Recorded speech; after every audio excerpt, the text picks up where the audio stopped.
வணக்கம் தலைமைகளே. எப்பொழுதும் போல் அல்லாம போர் ரத்தம் என்றல்லாம ஒரு பிரயோஜனமான பதிவு. இன்றைக்கு இசை பாடல்கள் இல்லாம நம்முடைய வாழ்வு அன்றாட வாழ்வு நடப்பதே இல்லை. அனைவருமே பாடல்களை கேட்டுக்கொண்டே இருப்போம். நம்முடைய வேலை பளுவை குறைப்பது பாடல்கள் தான், எந்த மாற்று கருத்துமே இல்லை. காலை நடைபயிற்சி போறீங்க, 1 மணி நேரம் போறீங்க, பயணம் சொல்றீங்க, ரயிலில் பேருந்துல, வீட்டில் வேலை செய்கிறீங்க, பெண்களோ ஆண்களோ வீட்டில் வேலை செய்கிறீங்க. அப்பொழுது நாம் பாடல்களை கேட்பது மிக சிறந்த அனுபவம், வேலை பளுவை குறைக்கும். எந்த ஆப்பில் பாடல்களை கேட்கலாம்? இன்னைக்கு அநேகம் நமக்கு இருக்கு என்றாலுமே 2 நம்ம மொபைல் ஃபோனில் 2 ஆப் இன்னைக்கு மிக பிரபலம் பெற்றவை.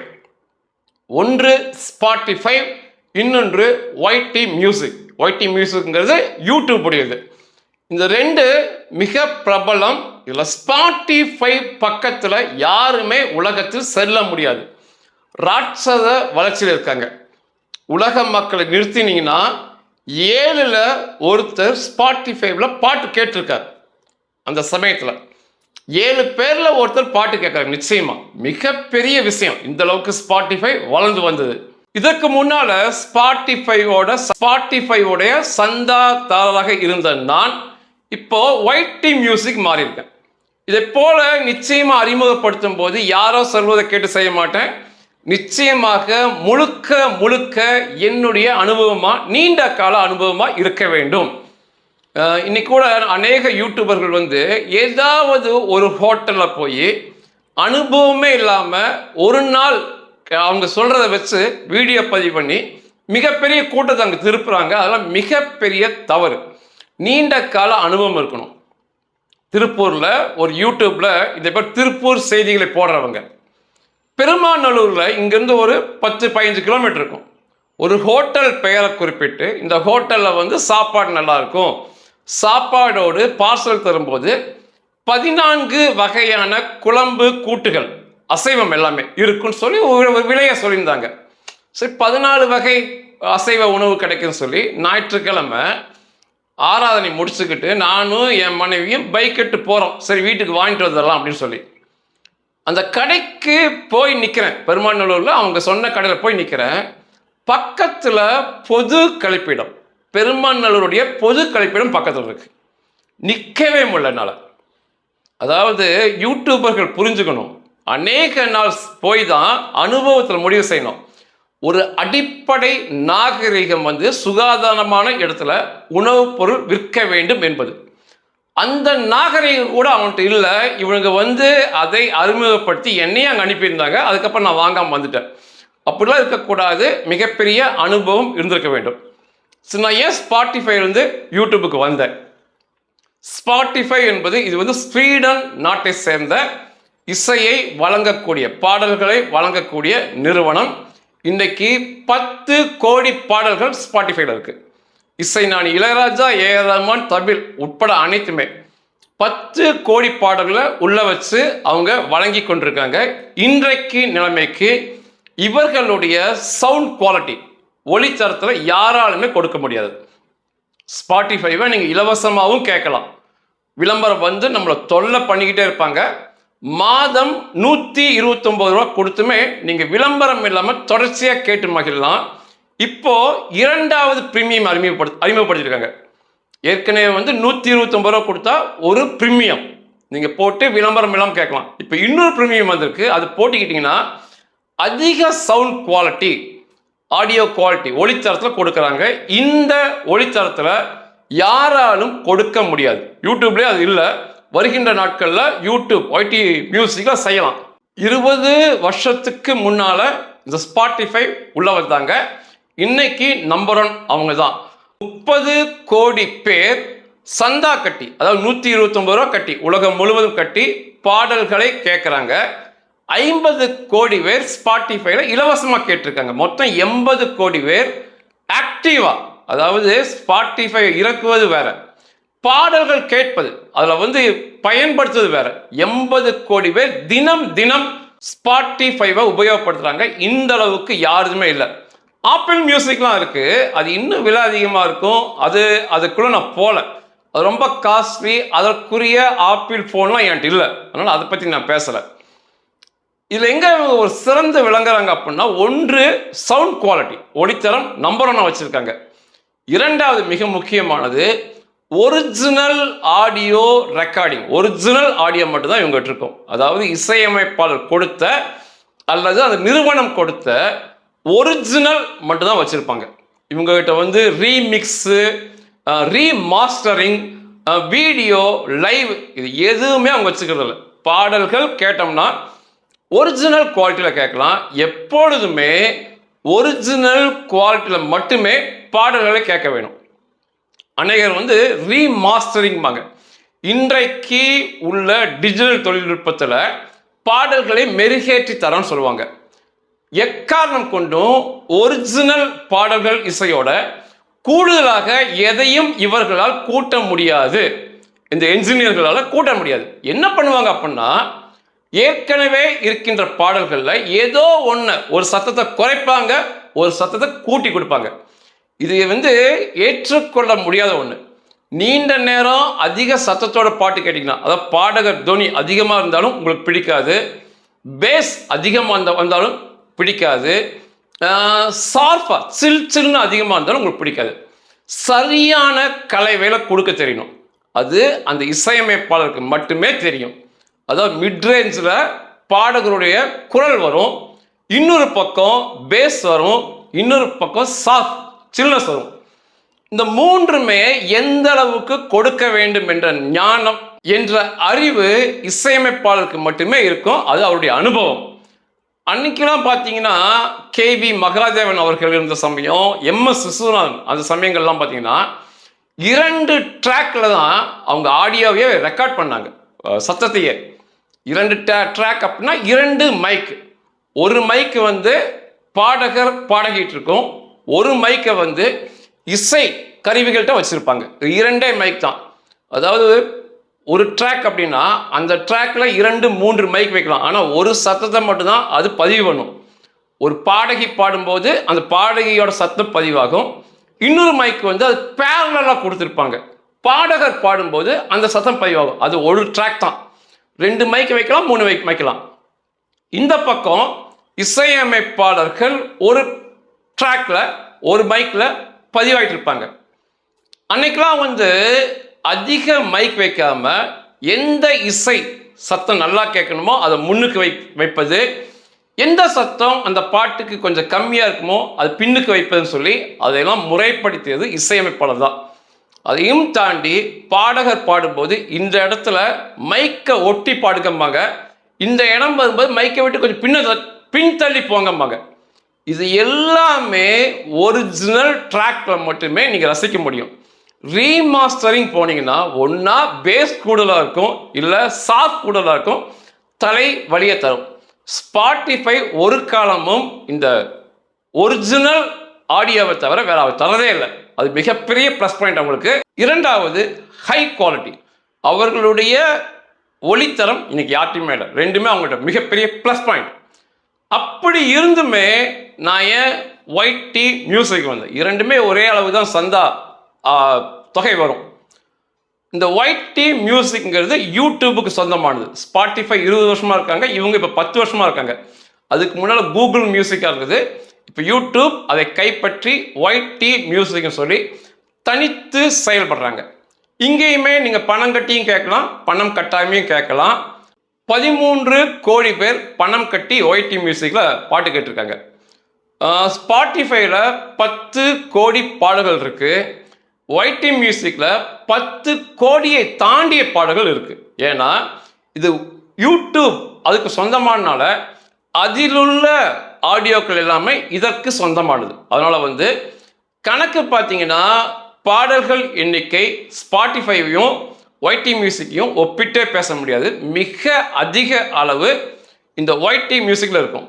இதில் கூடுதலாக இன்னொரு ப்ளஸ் பாயிண்ட் இருக்குது. நீங்கள் யூடியூப்பை சந்தாதாரராக மாறிட்டீங்கன்னா, யூடியூபுக்கு மாதம் மாதம் சந்தா கட்டினீங்கன்னா 250 ரூபா 300 வரும். இந்த YT மியூசிக்கை இலவசமாக, அதாவது விளம்பரம் இல்லாமல் கேட்கலாம்.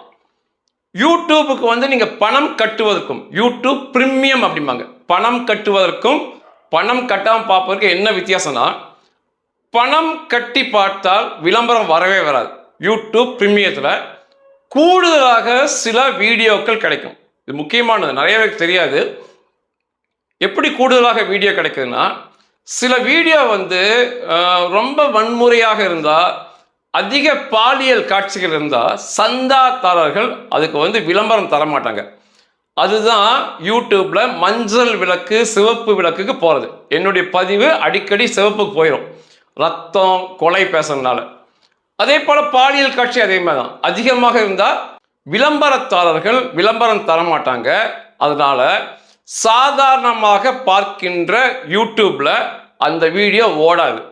அதே சமயத்தில் பணம் கட்டி யூடியூப் பிரீமியத்தில் பார்க்கும்போது, யூடியூப் பிரீமியம்ங்கிறது விளம்பரம் வராமல் வரும். அதில் வந்து கூடுதலாக இந்த வன்முறை அதிகமுள்ள வீடியோக்கள், பாலியல் காட்சி அதிகம் இருக்கின்ற வீடியோக்கள் கூடுதலாக சிலது ஓடும்.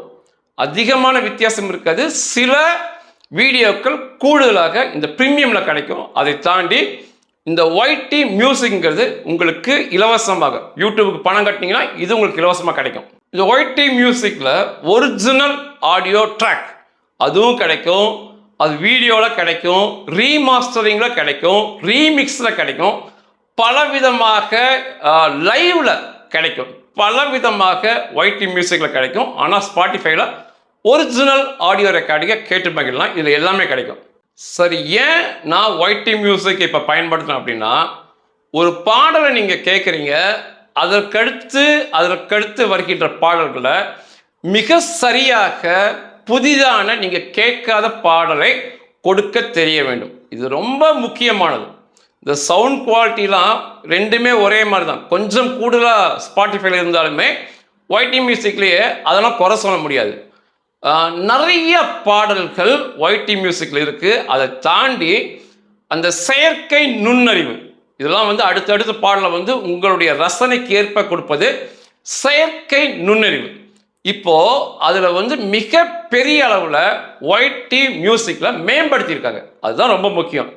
இதுக்கு முன்னால் நான் கேட்கும்போது அது இல்லை.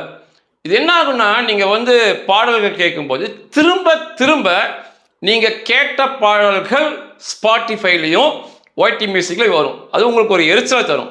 நீங்கள் ஒரு பாடல் கேட்குறீங்க, அந்த வரிசையில் புதிய புதிய பாடல்கள், நீங்கள் கேட்காத பாடலை எந்த நிறுவனம் செயற்கை நுண்ணறிவை பயன்படுத்தி வழங்குதோ அதுதான் மிக சிறந்ததாக அமையும்.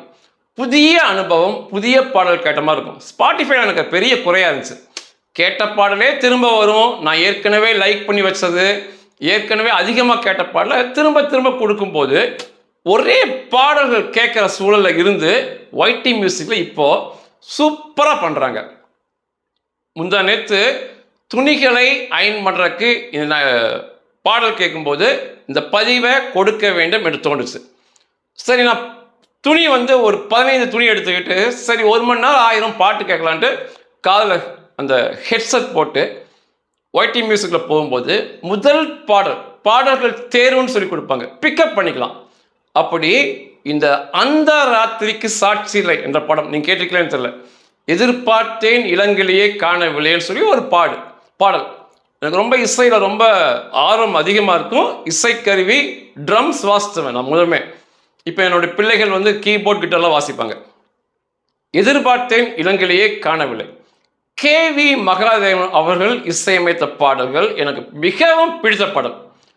அதோட ராகம்லாம் இன்னைக்கெல்லாம் இருக்க இசையமைப்பாளர்கள் கொஞ்சமாவது இந்த ராகத்தில் பாடல்கள் கொடுக்க கற்றுக்கணும். சரி, அந்த பாடலை தேர்வு செய்து நான் பாட்டை கேட்டுக்கிட்டு அயன் பண்ண ஆரம்பித்தேன். அந்த பாட்டையே 2 தடவை 3 தடவை கேட்டேன். ஏன்னா அந்த அளவுக்கு எனக்கு பிடிச்ச பாட்டு, ராகம் ரொம்ப நல்லா இருக்கும். அன்றைய SP பாலசுப்ரமணியம் குரல், அந்த குரல்லாம் கேட்க கொடுத்து வைக்கணும். அது முடிச்சோடனேயே அடுத்த பாடல் அது எது கொடுச்சுன்னா, இந்த வான் நிலா அல்ல அப்படின்னு ஒரு பாட்டு வரும். பட்டின பிரவேசம் என்ற படத்தில் MS விஸ்வநாதன் அவர்கள் இசையமைத்த பாடல். தொடக்கத்தில் அன்றைய SP பாலசுப்ரமணியம் மற்றும் வயலின் சேர்ந்து அந்த பாட்டை ஆரம்பிப்பாங்க. வான் நிலா நிலா அல்ல என் வாலிபம் அப்படின்னு வர பாட்டு உண்மையாகவே அதெல்லாம் கேட்க கொடுத்து வைக்க வேண்டிய பாடல். அந்த வயலின் வந்து அதில் பேசும். எஸ்பி பாலசுப்ரமணியம் பாடுறத இந்த வயலினில் பேச வச்சுருப்பாங்க. எம்எஸ் மிகப்பெரிய, ஏன்னா எம்எஸ் விஸ்வநாதன் ராமமூர்த்தி சொல்கிறோம். அந்த 2 பேர் சேர்ந்து இசையமைப்பது ராமமூர்த்தி, எம்எஸ் விஸ்வநாதன். அதில் ராமமூர்த்தி என்பவர் வயலின் இசைக்கலைஞர். அதனால் வந்து அவங்க பாடல்களில் வயலினுக்கு கூடுதல் சிறப்பு கொடுத்துருப்பாங்க. வயலின் பட்டையை கலப்பாங்க அவங்க அந்த பாடல்களில். அதை கேட்டுக்கிட்டு அதையுமே பல முறை அந்த வயலின் இசை பல்லவிங்கிறது முதல்ல பாடுறது பல்லவி, அப்புறம் வருது சரணம். அந்த பல்லவி அதை மட்டுமே நான் 2-3 தடவை திரும்ப திரும்ப கேட்டுக்கிட்டு 3வது ஒரு பாடல் வந்துச்சு, செந்தாமரையே செந்தேன் மலையே. பழைய பாடல். எனக்கு அந்த பாடல் நான் கேள்விப்பட்டிருக்கேன், ஆனால் கேட்டதில்லை.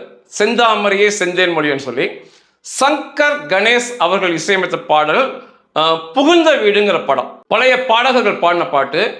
இதில் பல்லவி தொடக்கத்தில் அவ்வளவு ஒரு துள்ளலோடு இசையமைத்திருப்பார் சங்கர் கணேஷ் அவர்கள்.